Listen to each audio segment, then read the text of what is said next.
यह बूढ़ा आदमी अस्पताल के बिस्तर पर मर रहा है। उसने बच्चों के चले जाने तक प्रतीक्षा की, फिर तुरंत अपने चेहरे से मास्क हटा लिया। उम्मीद नहीं थी कि उनके जैसा बूढ़ा 2 चेहरों वाला हो सकता है। वो एक धनी रईस जर्मन है।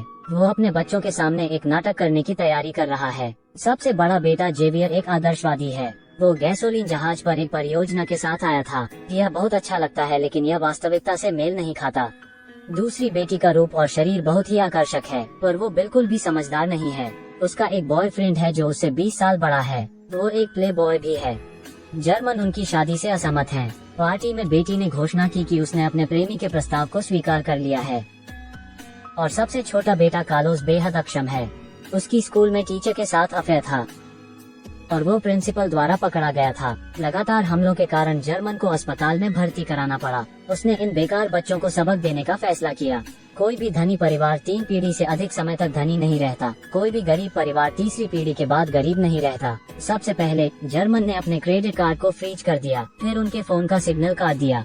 वे तीनों अपने पिता से स्पष्टता के लिए पूछने के लिए घर गए, लेकिन उन्होंने अपने घर में पुलिस कर्मियों को देखा। वे उग्र थे और उन्होंने कार को भी उठा लिया। उनकी हमारी गाड़ियां ले जाने की हिम्मत कैसे हुई? इस समय जर्मन प्रकट हुए और उन्हें बाहर ले गए। कार में उसने अपने बच्चों से कहा कि उसे धोखाधड़ी का शक है, इसलिए शेयरधारकों ने उन पर कोर्ट में मुकदमा किया है। वे उसके पूरे परिवार को भी जेल में डालना चाहते थे। उसने झूठ बोला और बच्चों को पागल बना दिया।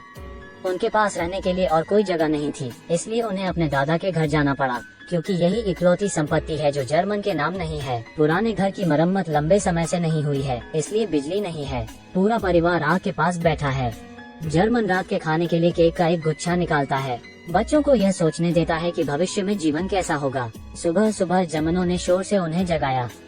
बड़ा बेटा अपने दोस्तों को ढूंढने निकल पड़ा, लेकिन उन लोगों ने सिर्फ इतना सुना कि उसके पास पैसे नहीं हैं, और वे उसकी मित्र सूची से हट गए।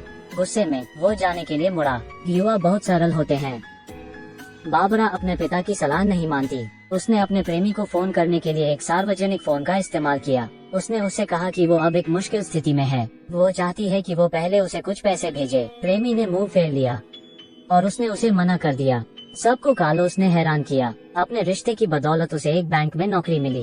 वो 3 लोगों के बीच नौकरी पाने वाले पहला व्यक्ति बना। पूरा परिवार अपनी अल्प आय के बारे में बात करते हुए खाने की मेज पर बैठता है। इस समय जिस नानी को उन्होंने पहले काम पर रखा था, वो उनके घर आ गई। वो उनके लिए कुछ कपड़े और पैसे लेकर आई। उसने अपने भतीजे लूचो को बाबरा के लिए नौकरी की सिफारिश करने के लिए भी कहा। हालांकि लूचो थोड़ा अनैच्छिक है, लेकिन फिर भी वो बाबरा को वेट्रेस के रूप में काम करने के लिए रेस्टोरेंट ले जाता है, और जर्मन उस समय का फायदा उठाता है जब उसके बच्चे काम पर जाते हैं। घर पर स्वादिष्ट भोजन का आनंद लेता है। अरे, क्या आपके पास विवेक है?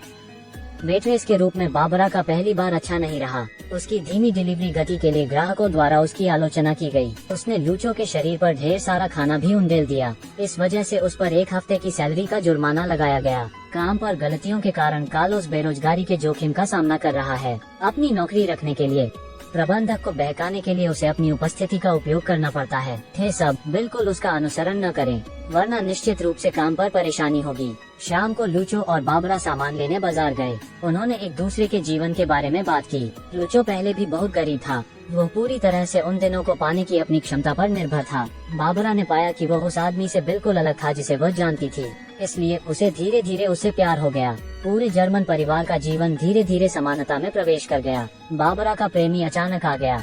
पता चला कि वो पहले से ही जर्मन की योजना के बारे में जानता था, इसलिए उसने बूढ़े व्यक्ति को बाबरा से शादी करने की धमकी दी। यहाँ तक उसने बूढ़े आदमी से कहा कि वो उसे संपत्ति का वारिस बना दे, नहीं तो सब कुछ बिखर जाएगा। उसके बच्चों को देखने दो कि जिस पिता पर उन्होंने भरोसा किया उसने कैसे धोखा दिया। अब उनके बच्चे घर पर आते हैं और दोनों को देखते हैं। प्रेमी ने झूठ बोला कि उसके चाचा ने उसकी कर्ज की समस्या हल कर दी है। वे अपने समृद्ध जीवन में वापस आ सकते हैं। यह सुनकर 3 लोग बेहद खुश हैं। वे रात में रुकने के लिए लग्जरी घर वापस जाना चाहते हैं, लेकिन रास्ते में उनकी मुलाकात लूचो से हुई। लूचो उससे कुछ कहना चाहता है, पर वो कुछ कह न सका।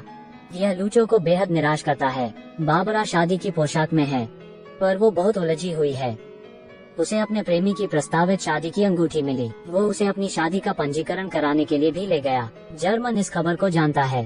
वो उन्हें रोकने के लिए अपने बेटे के साथ दौड़ता है। जब वे दोनों हस्ताक्षर करने वाले थे, तब जर्मन ने जोर जोर से अपनी बेटी को बुलाया। उसने नीचे आकर अपने बच्चों को सारी बात बताई। मूल रूप से मेरे घर में कर्ज की कोई समस्या नहीं थी। प्रेमी मूल रूप से बाबरा से बिल्कुल भी प्यार नहीं करता है। वो उससे सिर्फ उसके पैसे के लिए शादी करना चाहता है। बच्चों ने जर्मन से पूछा कि उसे ऐसा क्यों करना पड़ा। वो केवल इतना कह सकता था कि उन्होंने उसे पहले निराश किया था। यह सुनकर बच्चे वहाँ से चले गए। अप्रत्याशित रूप से जो व्यक्ति उनके सबसे करीब होता है वो उन्हें दर्द देता है। उन्होंने अपने दादा के घर लौटने का फैसला किया। अपने पिता की मदद पर भरोसा न करें बल्कि अपने जीवन को जारी रखें। पलक झपकते ही बाबरा का जन्मदिन आता है। उनके घर में एक पार्टी है। लूचो ने उसके जन्मदिन का तोहफा तैयार किया। धीरे धीरे जर्मन आ गया। वो बेटी के लिए फूलों का गुलदस्ता लाया है। उसने उनसे माफी मांगी और जाने के लिए मुड़ा। जेवियर ने उसे वापस बुलाया। वे अपने पिता की पीड़ा को समझते हैं। नया जीवन शुरू करने के लिए पूरा परिवार एक साथ बैठता है। यह एक मैक्सिकन कॉमेडी है जो 2013 में प्रसारित हुई थी। जर्मन भविष्य में अपने बच्चों के जीवन को लेकर चिंतित था, इसलिए उसने उन्हें प्रशिक्षित करने की योजना बनाई थी। अप्रत्याशित रूप से यह उसके प्रति घृणा का कारण बना। सौभाग्य से गलतफहमी आखिरकार दूर हो गई और पूरा परिवार संतुष्ट हो गया। वास्तव में यह दुनिया के सभी माता पिता का दिल है। वे सभी चाहते हैं कि उनके बच्चों की जिंदगी अच्छी हो। बात बस इतनी सी है कि माता पिता और बच्चों को बहुत समझ की जरूरत होती है। ठीक है, ये थी आज की कहानी। मिलते हैं अगली फिल्मों में।